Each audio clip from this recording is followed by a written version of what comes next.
Someone writing a children's book can avoid being preachy by giving children credit for knowing how to respond to something without being led by the nose.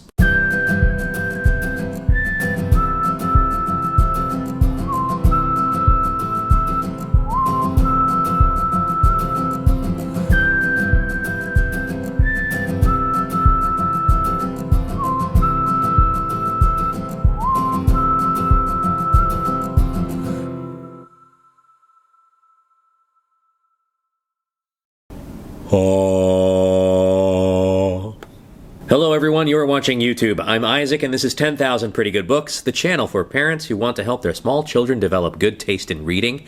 And it's time for a review of The Quiltmaker's Gift, written by Jeff Brumbeau, illustrated by Gail Marcken, and published by Scholastic Press in 2000. Y2K.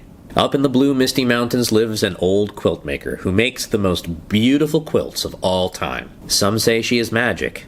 Many people have tried to buy one of her legendary quilts, but she always refuses. She only ever gives her quilts away to the poor and to the homeless. Enter a powerful and acquisitive king who loves getting gifts so much that he has declared a law that he's allowed to celebrate his birthday twice a year, plus Christmas. He now owns almost all of the prettiest stuff in the world, but he is unhappy. He hears about this magical quilt maker and tries to get one of her quilts, but she refuses. The king insists, saying that this might be the one thing that finally makes him happy. The old woman tells the king that if he gives away everything that he owns, she will make him a quilt.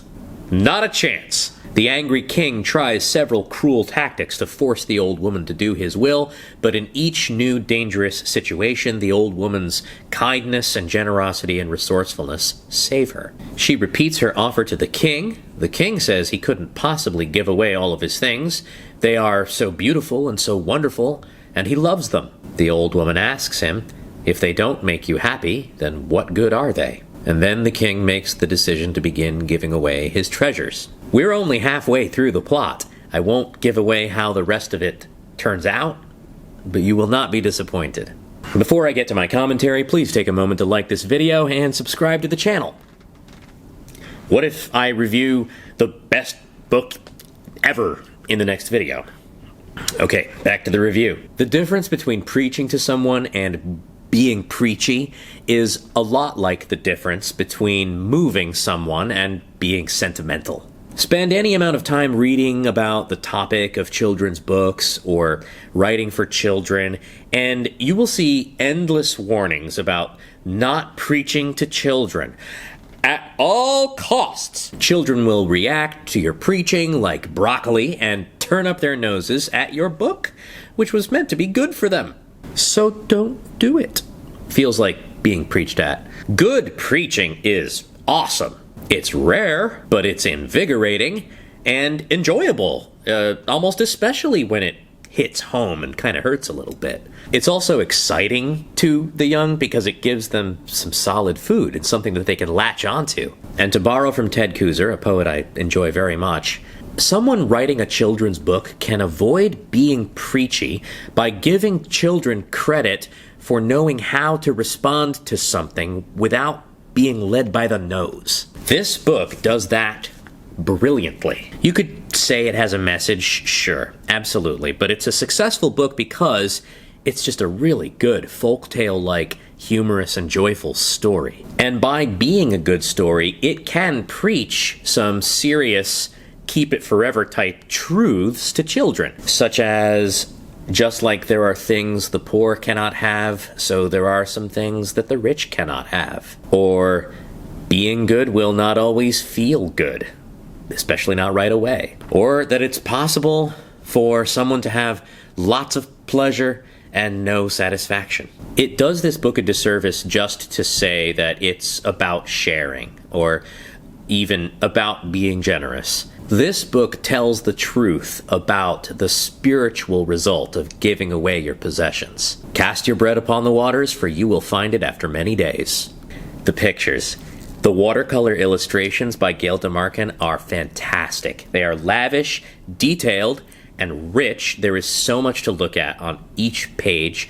There's a lot of Jan Brett-style smaller side frames and panels. There are even hidden visual puns referencing actual quilt patterns throughout the book. The second best picture in this book, take your pick. Take your pick for the best picture in this book. Okay, here's my second best. This is the morning after the greedy king has had the old woman chained up in a bear cave. He's unable to sleep that night, thinking about what he's done, so he wakes up all his soldiers to go to the cave and save her. So there are all the yawning soldiers in their pajamas. When they arrive, they find the bear and the old woman having a breakfast of berries and honey. She made friends with the bear and made him a pillow out of pine needles and her shawl. I don't know. This one just tickles me. That was the second best picture. If you want to see the best one, you've got to pick up a copy. I'll just name a few of my favorite moments and call it a review. I love that when the king decides to give his things away, he struggles to find something to start with. He searches his castle from top to bottom to find something he can bear to part with, and he comes out with a single marble.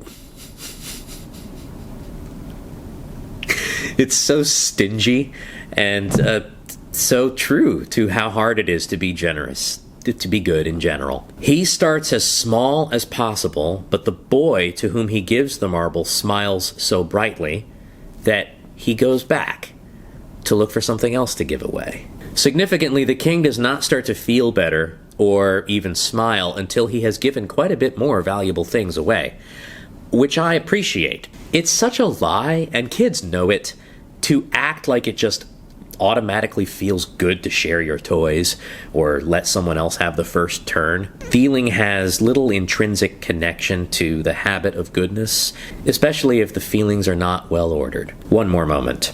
When the old woman, towards the end of the book, goes in search of the king in order to give him something, I love that she finds him at ease in a bamboo grove, reading a book to a small child. I might as well just tell you, he gets the quilt in the end. But when the old woman brings him the quilt and delivers it to him, he responds, "What's this?" In the years and years of giving away everything that he had, he forgets that he was ever even doing it for the quilt. This is a must-have. It's one of the best children's books that I've been introduced to recently. I'm annoyed because apparently most of my siblings read this book when they were younger, but I never even heard of it until this year. I am so glad I did. Like and subscribe, but more important, if you know young parents of small children on the hunt for pretty good books, share this video with them. Maybe even preach to them how awesome this channel is. The pretty good news. Sorry. If you remember reading The Quiltmaker's Gift yourself, or you're just excited to check it out, let me know in the comments. And also let me know, what should I review next? See you next time. Hi. Hi.